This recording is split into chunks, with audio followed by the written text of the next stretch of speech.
Цяла седмица си говорим за забавление, но е време да обърнем внимание и на тези, които имат най-много време през лятото да се отдадат на тях. Как децата могат да запълват свободното си време през ваканцията и то не само приятно, но и полезно. Как да развиват фантазията си и креативността си, ще разберете в следващото видео.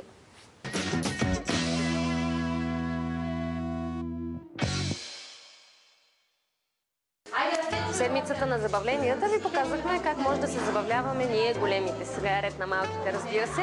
Какво могат да правят те през лятото, което да бъде хем и полезно, хем да развива фантазията им, ще видим сега. Ще ни кажеш ли тези деца, които са събрани тук, с какво се занимават и всъщност това ли е така летният творчески процес при вас? Да, това ни е така наречената лятна арт-ваканция, лятна арт-школа. Имаме две групи деца. Едните започват от 10 сутринта и работят до 3.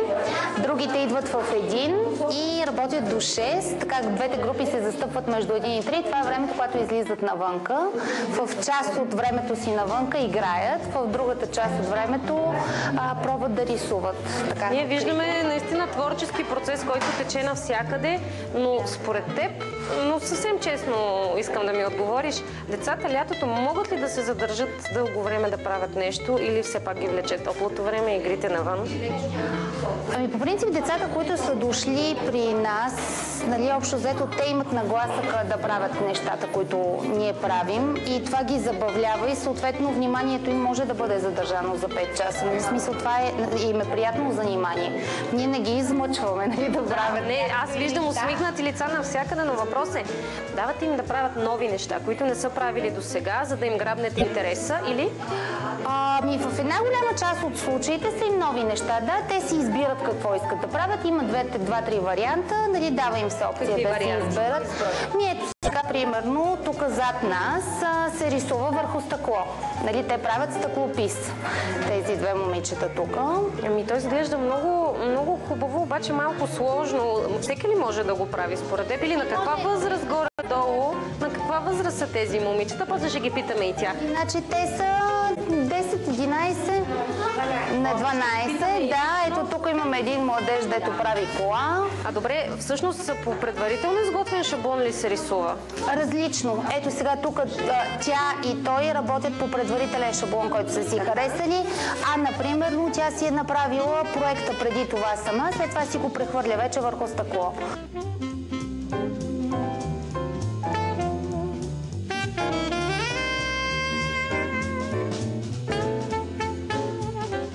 Когато бяхме деца, имаше много по-малко материали, отколкото има сега. Сега вече има много добри материали за хоби. Нали? Това са материали, които са с качество на материали за професионалисти, но те са специално предназначени за хоби техники. Нали? Казвам го точно, за да ти покажа, че става въпрос за нещо, което може да направи всеки. Дете, човек, който не е учил за художник, просто... А като казваш хоби, това означава ли, че тези деца, които идват тук, нямат някакви заложби, които родителите да знаят за тях от много време, а идват просто деца, които могат или не могат да рисуват, просто наистина това е начин, в който да си прекарват времето. Значи те, за да дойдат тук, значи най-важното е, че имат желанието да го правят. И желанието не идват да на сила, защото родителите са ги оставили. Да. На тази възраст в момента кой има заложби и кой няма, не винаги можем да преценим. Важното е, че имат желание, важното е, че имат търпението да го правят, важното е, че има хора, които им показват, нали, професионалисти, защото тук момичетата, които работят в клуба, са завършили художнички, така че е важно, нали, такъв човек да им показва. Оттам нататък какво ще се случи с тях? Дали някой ще стане художник, ние, нали, не можем да знаем. Факт е обаче, че при всички случаи тия занимания са добри за развитие и на финна моторика, така, за общото възприятие на света като цветове, като композиция. Нали, това само да научат е достатъчно. Ние така го анонсирахме и при нас, как децата могат да развиват фантазията си. Всъщност, като дойдат тук, случва ли ви се да видите, нали, дете, което да дойде просто за да си прекарва приятно времето и следващия момент да видите в него наистина заложби, които могат, при добро желание на родителите, да бъдат наистина развити?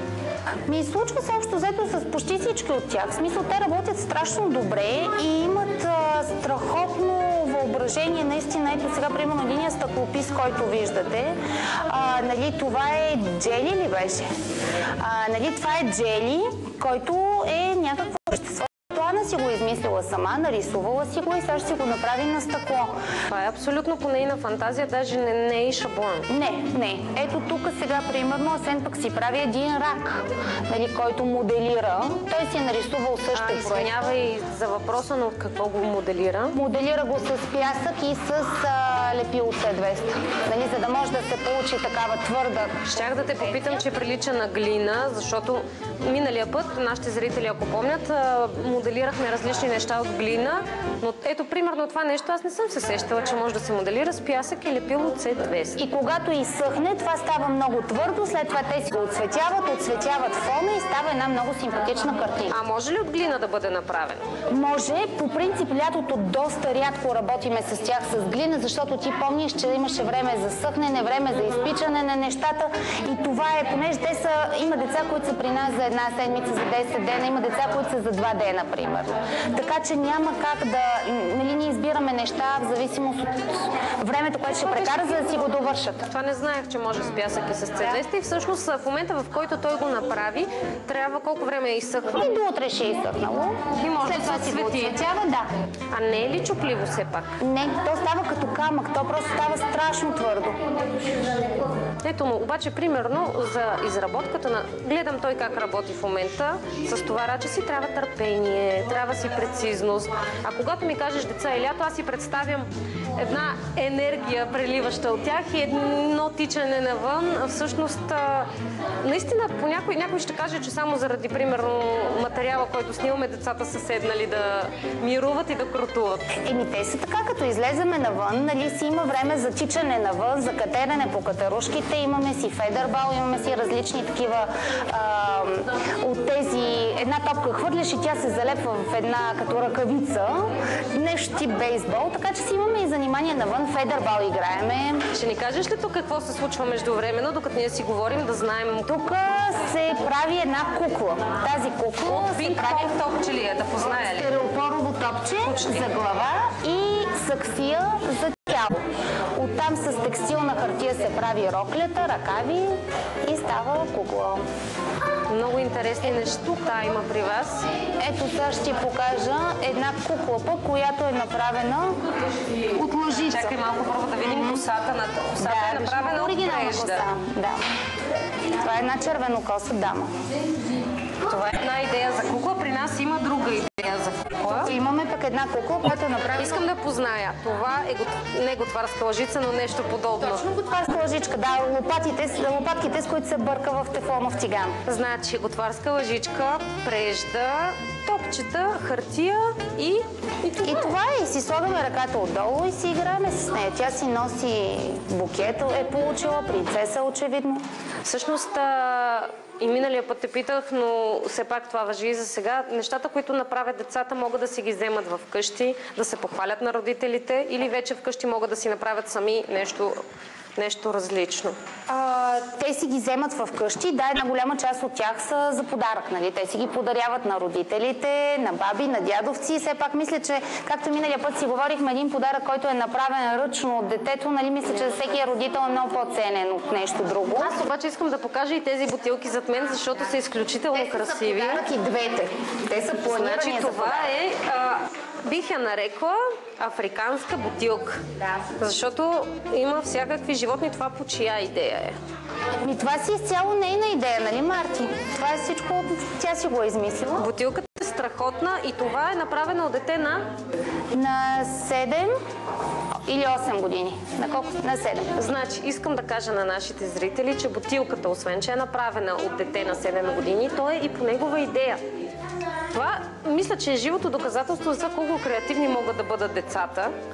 И всъщност, може ли да покажем и другата, защото красотите тук никога не свършват. Ето я и другата, бутилката с пеперодите. Шарене, носи настроение и може да се ползва за бутилка и за ваза и Независимо за какво, наистина е много красиво. Тук миналата седмица бяха много на мода писмата в шишета. Нали, имахме една такава серия от... С каква цел се правят те? Не знам. Децата си бяха решили, че ще напишат някакви писма, пожелания или дори имаше едно тайно писмо, което така и не разбрахме какво е. Нали, беше сгънато, прибрано. Всъщност прави се бутилка като тази и вътре ето един начин, примерно, да зарадваме родителите, т.е. всяко дете да зарадва родителите, като освен и заработи и бутилка, да пъхне някакво хубаво послание вътре. Аз ти предлагам да видим последното нещо, което ми хвана око. Какво е това? Това е от прежда мухичка. Мухичка? Да. За едния е мухичка, за другия вампирче, за третия дяволче, който както си го намисли. Всъщност кръщават си го, измислят си имена и си имат един приятел. А все пак нека да не забравяме, че е лято. Някакви неща свързани с море и морски елементи.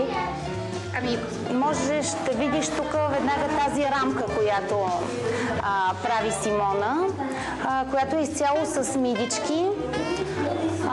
И тя работи със същата тази техника. Ето вече виждаш, пясъка е изсъхнал там и с лепилото. Тя всъщност вече е готова. Да, и сега ще си я отцвети. И рамката е с такива залепени мидички ще бъде, така че ще бъде едно морско пано.